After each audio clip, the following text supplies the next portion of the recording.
Hi, everybody. This is Mrs. Muller. Happy Easter. I hope you're enjoying your time with your family. I hope that you were able to get some sleep and that you were able to enjoy the Easter Bunny and chocolate and maybe going to church if that's what you do.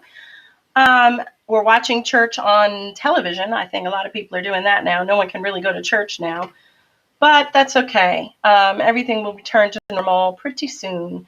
We just have to wait it out.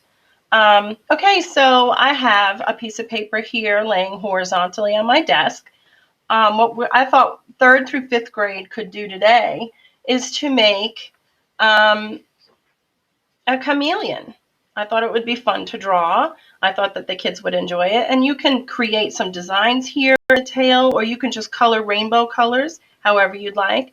But this is what our chameleon is going to look like when we're finished. It's kind of simple, but I never know exactly the skill level of each and every student. So I like to do it a little on the simple side so that it's not too difficult for grades 3, 4, and 5. Even younger kids could do it if they think they can follow along. It might be a little bit of a challenge, but if they want to do it, they can try. It's fine. As I've said in the past, I miss you all so much. I'm tired of sitting at home, as I'm sure you are. But, like I said, we'll get through it. All right, so the first thing that we're going to do, all you need today is a pencil and an eraser for now. The Sharpie you're going to need a little while, or black marker, whichever you have. All right, so the first thing that we're going to do for our chameleon is lay your paper horizontally. That's laying it on its side, not tall like a building. I'm trying to teach everybody vertical and horizontal. This is horizontal, of course. This is vertical. So we're going to be horizontal today with our paper. And the first thing that we're going to draw is a line on this side of the paper. Okay, not very long. And then we're going to draw a rounded edge. It's kind of like half an Easter egg laying on its side. Okay, now I'm going to draw a straight line. 2 straight lines. It kind of looks like the end of your thumb in a lot of ways. Now, the top line is going to come out and go around in a spiral. Okay. Then we're going to draw a front leg, and it's going to cross over this line, but we'll just erase it. And this is his little elbow, and he just has pointed little claws and back up. Okay, so now I'm going to erase where the line goes across the arm, and now I'm going to draw his back leg. Back leg is always hidden a little bit by his tail, so draw, don't draw into the tail, you just leave that blank and just kind of pick it up over here. All right, now I'm going to draw his mouth and an eye.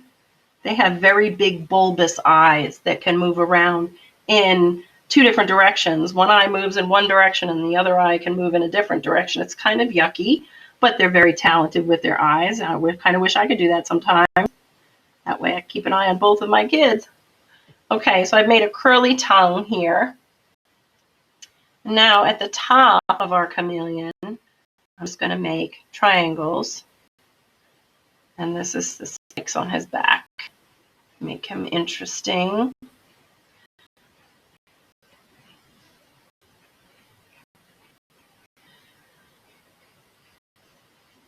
And I'm going to make them smaller and smaller and smaller now.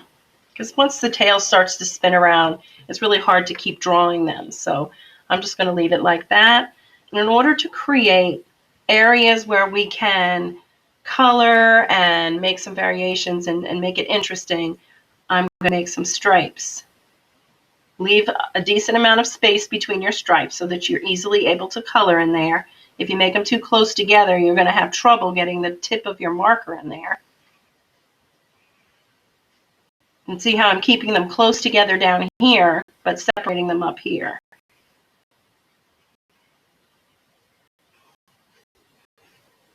Okay. And I'm going to just leave the rest of his tail. It doesn't have any designs there. The designs kind of stop.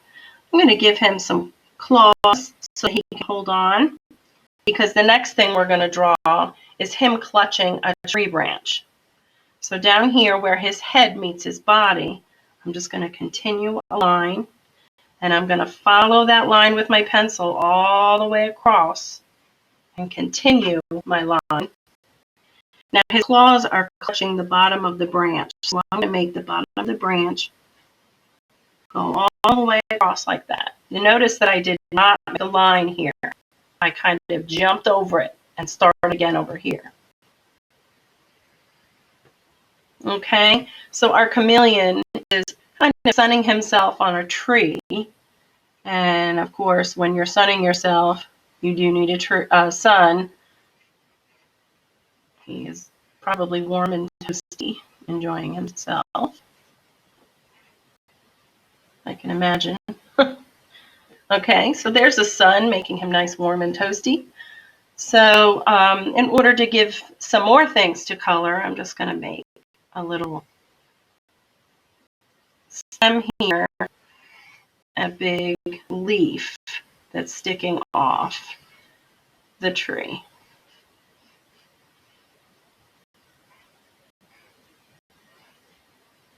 Okay, well now there's a leaf sticking off the tree. And that's pretty much it. If you'd like to add some cloud, you can. It's not really necessary, but some people like to have lots of things to color. Okay, you can draw another leaf. Maybe there's a leaf sticking off here. You can be creative as to where you're putting these things. Okay, I'm just going to erase the little line inside that stem. And there is my chameleon. You can give him an eyebrow if you'd like. You can even bring some of these triangular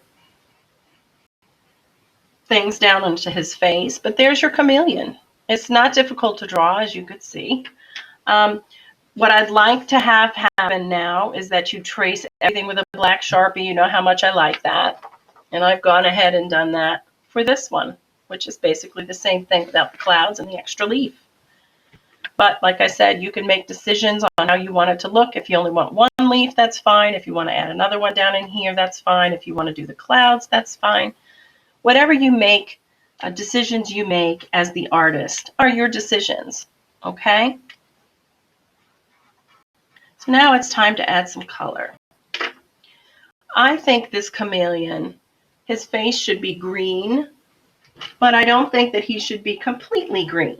I think that if he was completely green, it would be boring.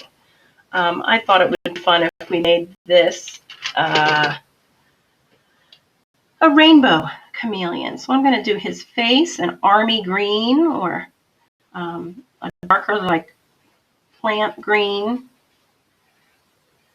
It's kind of dreary, but I kind of like it, especially when I start adding all of the other colors to his body.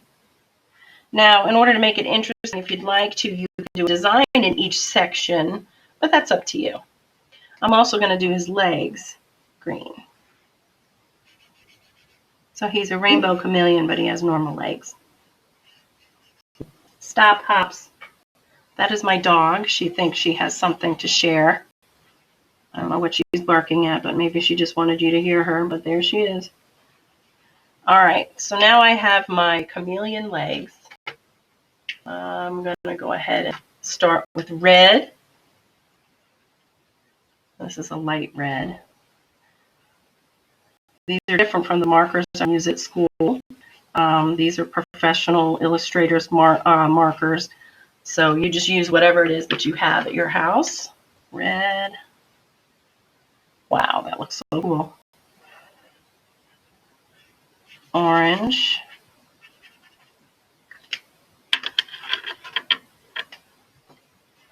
Yellow, pale yellow. Now, like I said, the colors you choose and the order in which you put them in, up to you completely. I have no say in the matter.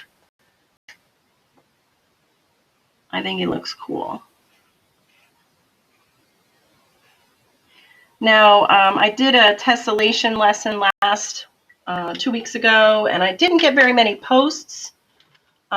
Please post your work.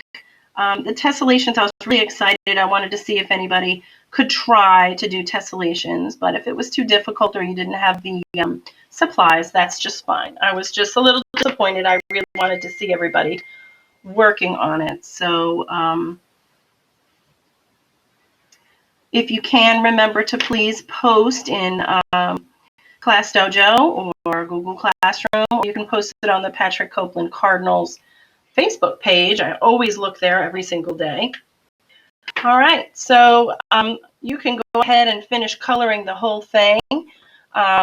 This sky area, of course, can be any color you'd like. If you'd like to use watercolors, you can do that. If you'd like to use colored pencil, you may do that. Markers are fine.